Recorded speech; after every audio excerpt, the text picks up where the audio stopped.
when there's a kid who's really fucked up and has a wire loose, someone's got to be their friend. Yeah. I don't think, it's like I've had girlfriends that are like really cuckoo, and my friends have been like, she's bad news, she's crazy. And I'm like, well, somebody has to love her. I mean, if everybody walks away from her because she's nuts, she's going to be alone. Oh, that was always the case with Brian Callen. With Brian Callen, me and Brian Callen, like Brian Callen was always like the guy who took in all the strays. Yeah. He's like, everything's going to be fine. She's fine. She's fine. We're fine. And I was always, his friend going, hey, man, you got to fucking get out of this. Right. Like, you got to get out of this now. This is a dark road you're going down. Sure. This is only going to lead to doom. Yeah. And he was always like, hey, someone's got to be your girlfriend. Yeah. I've had a few friendships and relationships like that. Yes. Where I'm like, this person's tough. Like comedian friends that I've had that everybody else is like, I hate that guy. I'm like, I get it. Yeah. I'm staying friends with him. I get it. I'm not going to defend him all over the place, but oh, you're talking to me. I'm friends with Alex Jones. Yeah, Jesus Christ. I mean, Jesus Christ. I mean, that's the ultimate example of that. Oh. Yeah. On There a you big go. scale, too. That's got to be hard. The biggest scale. Oh, the God. biggest scale in the world.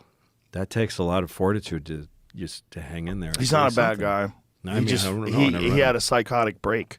Yeah. But Alex Jones got dumped on his head when he was in high school. He's speaking about getting bullied in high school. Yeah. This guy picked him up and pile drived him, slammed him on the concrete on his head. Was it John Ronson that did a documentary about him, or like he did a thing on NPR? John Ronson did a thing with him where they both went to Bohemian Grove, where he grew up. Bohemian Grove is this place in California where all the elites go and they put fucking druid costumes on, and they worship Moloch, the owl god. Oh, Jesus Christ! And Nixon went there, and Reagan Nixon went there. Yeah. Oh, I thought you were talking about like Bohemian Grove. You don't know what it is? Nixon and Reagan went there? Bohemian Grove is a famous place where rich world leaders would meet in Northern California, and they literally worship this Moloch, the owl god, and everybody thought it was bullshit. But John Ronson and Alex Jones snuck in, and this is in like the 90s? I want to say this is the 90s. I've been friends with Alex since 1998. Wow. That's how I know him. I knew him back when he was protesting George Bush, and he was saying that George Bush is a warmonger and a war Which hawk. one? And For a second one? W, when W was running for president. Yeah. Back when W was the governor of Texas. Right. So he like this idea that he was like this right wing guy. He was always like this anti-power guy, but he was dumped on his head in high school on the concrete. Jeez. When he was, 15, 16 years old, and he was fucked ever since then. Yeah. And he has real mental problems sometimes. And if he's drinking a lot, and then he takes in too much conspiracy shit, he starts believing things that aren't real. Ruining folks' Yeah, lives. and that's what he did. Jesus Christ. Yeah, he started believing. Fucking He really, horrible. but Horrible. he wasn't lying. He just was wrong. He really believed that the government had faked it to try to confiscate people's Right. weapons. Like he's just. Well, I mean, But it was it's a haze of drugs and booze and a psychotic break and like legitimate traumatic brain injury. Yeah. There's a lot going on there. Well, pretending that he wasn't the way to start this conversation, I remember when that happened, Sandy Hook. That was Sandy Hook, right? Yeah. And I remember that the media went up there right away. Yeah. I remember it made me really sick because there's such a horrible thing that happened. Yeah. And what everybody should have done is just let the chief of police talk to you and let him say, we don't know these things yet. Just wait for information to come out of this very painful place. But the media flew in. Of course. And they're on the fucking grounds of the school. And Anderson Cooper is talking to fucking kids who were there. And their parents have their hands on the kids' shoulders. And you can see in both the kid's face and the parents' face that they're not sure they should be doing this. They don't know.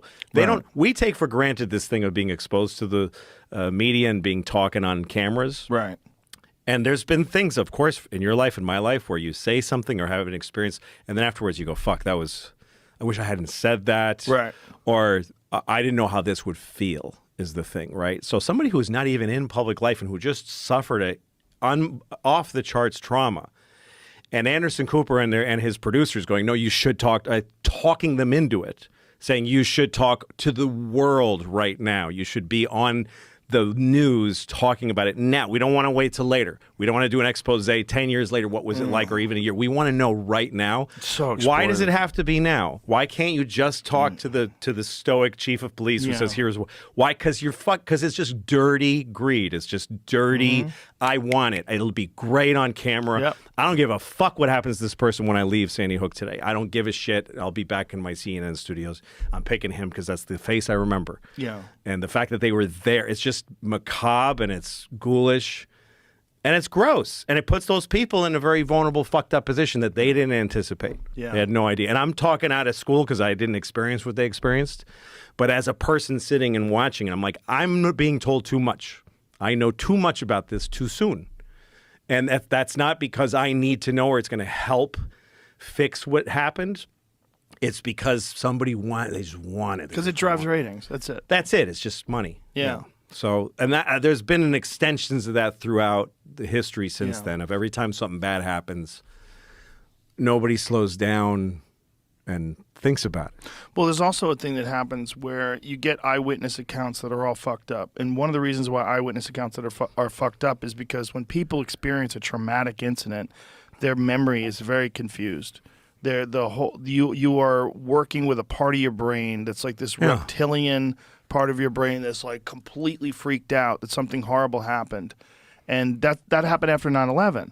Like after 9/11, everybody wanted to believe that this was some grand conspiracy because there was all these bizarre eyewitness accounts. Oh, I heard a bomb go off. I heard this. I heard that. Like these they don't people know what they remember. They don't know what they saw. Flabbergasted. They don't know what the fuck happened. Yeah. They were so overwhelmed and blown away by the moment.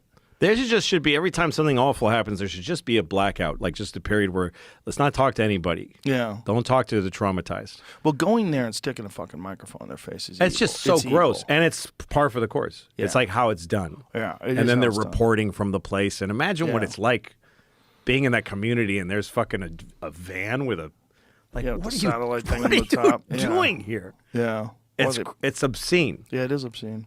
It's obscene and it's normal. Yeah. I mean, that's what they operate under. That's their currency. I guess so, yeah. Yeah. I don't think they think about it anymore. I don't think they think about it because there's a diffusion of responsibility when you work for a large corporation. That's the job that has to get done. Yeah. We got to go there. It's not my call. If it was No. my call, I'd stay in the studio. I'm a good person. Right.